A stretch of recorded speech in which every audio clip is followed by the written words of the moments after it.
We know there are talented musicians at Texas A&M. The Aggie Band is a fan favorite. The members of Maroon Steel also know how to entertain music lovers. Here with us now, Allison Cabezas and Ian Rollins. Thank y'all so much for joining us. I've been really excited about y'all because it's a different sound. It's one that, quite honestly, I wasn't expecting to hear in our community and maybe at Texas A&M. Tell us how Maroon Steel came to be. Well, when I came to this department about 3 or 4 years ago, I saw that they were very strong with ethnomusicological studies, and I conceived of an ensemble that would fit within that type of study, which deals with a mix of anthropology and music at the same time. So basically the study of music of other cultures.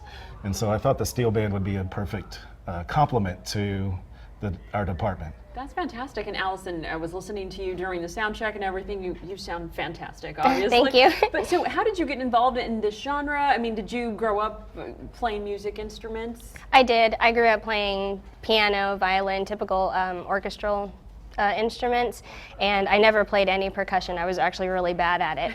And when I came to A&M, when I decided to take on a music minor, I met him through another ensemble, the Afro-Cuban ensemble learning the congas.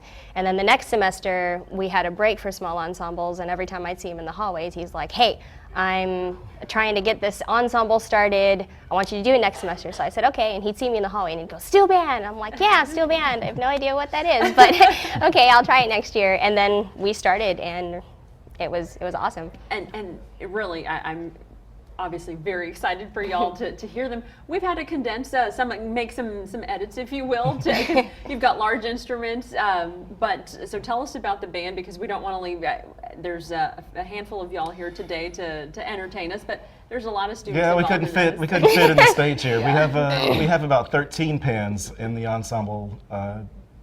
But more players than that, because we also have a lot of percussion that needs to be played outside of just the pan. So we average about 20 students in its ensemble in its entirety.